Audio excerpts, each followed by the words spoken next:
Hi friends, India versus ஆஃப்கானிஸ்தானோட கடைசி ODI வந்து இன்றைக்கி நடந்துச்சு சீரியஸில். ஸோ அதனால் தேர்ட் ஓடிஐ வந்து நடந்துச்சு. ஆஃப்கானிஸ்தான் வழக்கம் போல் டாஸை வின் பண்ணாங்க, பேட் பண்ணதுக்கு சூஸ் பண்ணாங்க. ஸோ இந்தியன் பவுலர்ஸ் வந்து ரெடியானாங்க களத்தில். ஆஃப்கானிஸ்தான் பேட்ஸ்மேன்ஸ் வந்து அந்தளவுக்கு வந்து பெர்ஃபார்ம் பண்ணாங்க. ஃபஸ்ட்டு 4 விக்கெட்ஸுமே மழை விழுந்துருச்சு. பிரஷித் கிருஷ்ணா அவரோட பவுலிங் டேலண்ட்டை வந்து வேறு லெவலில் ப்ரொடியூஸ் பண்ணார். அதனால பார்த்திங்க அப்படின்னா விக்கெட் எல்லாமே தரமாரியாக விழுந்துருச்சு. எல்லா பாலுமே பார்த்திங்க அப்படின்னா ரோஹித் சர்மா கையில் போய் உட்காந்துச்சு. அந்தளவுக்கு அவரோட பவுலிங் வந்து சூப்பராக இருந்துச்சு. வேறு லெவலில் எட்ஜ் ஆகி ஃபுல் கேட்சியுமே வந்து ரோஹித் சர்மா தான் எடுத்தார். இன்னொரு பக்கம் பார்த்திங்க அப்படின்னா ஆஃப்கானிஸ்தானோட கேப்டன் அஸ்மதுல்லா வந்து சூப்பராக நின்று நிதானமான ஒரு ஆட்டத்தை வெளிப்படுத்தி தன்னுடைய மெய்டன் செஞ்சுரி வந்து ரெஜிஸ்டர் பண்ணார். ஸோ அந்த அளவுக்கு வந்து ஒரு பொறுமையான ஆட்டத்தை கொண்டு வந்ததுனால தான் ஆஃப்கானிஸ்தான் ஏதோ 200 ரன்ஸ் மேலே அடித்தாங்க.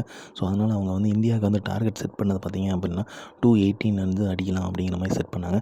ஸோ அதே மாதிரி பார்த்திங்க அப்படின்னா இந்தியன் பவுலர்ஸ் வந்து வேறு லெவலில் விளாண்டாங்க.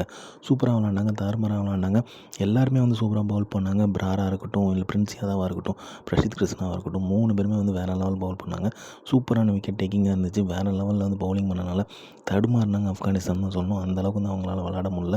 ஸோ அதனால் வந்து பார்த்திங்க அப்படின்னா ரொம்ப கம்மி ஸ்கோரை தான் வந்து டார்கெட்டாக செட் பண்ணாங்க. ஸோ ஃபீல்டிங், பவுலிங் எல்லாமே தாறுமாறாக இருந்துச்சு. ரன் அவுட்ஸ் எல்லாமே சூப்பராக பண்ணாங்க. ஸோ அதனால் வந்து இந்த ஸ்கோர் வந்து கம்மியாக இவ்வளோ தான் எடுக்க முடிஞ்சு. ஆனால் கேப்டன் நாக்குனால தான் வந்து 218 வந்து எடுக்க முடிஞ்சு ஆஃப்கானிஸ்தானால். ஸோ அதுக்கப்புறம் களத்தில் இறங்கினா இந்தியன் பேட்ஸ்மேன்ஸ் வந்து கேட்கவே வேண்டாம், பொழந்து கட்டிட்டாங்க. பொழந்துனா வேறு லெவலில் பொழந்து கட்டிட்டாங்க. அந்த அளவுக்கு வந்து ஒரு தரமான ஒரு சம்பவத்தை வந்து ரோஹித் சர்மா, ஓப்பனிங் பேட்ஸ்மேனான ரோஹித் சர்மாவும் ஜெய்ஸ்வாலுமே பண்ணிட்டாங்க.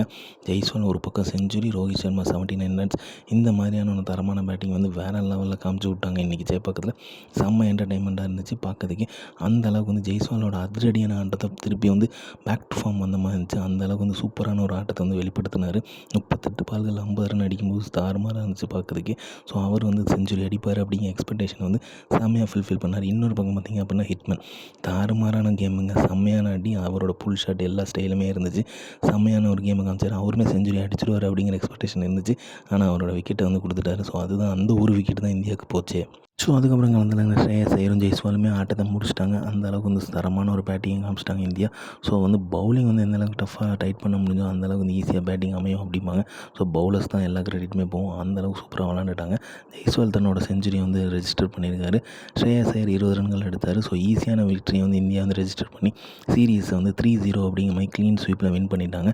ஸோ தரமான ஒரு வெற்றியை வந்து ரெஜிஸ்டர் பண்ணியிருக்காங்க. இந்த மாதிரி கிரிக்கெட் அப்டேட் தெரிஞ்சுக்க லைக் பண்ணுங்கள், ஷேர் பண்ணுங்கள், மட்டை பந்து சப்ஸ்கிரைப் பண்ணுங்கள். தேங்க்யூ.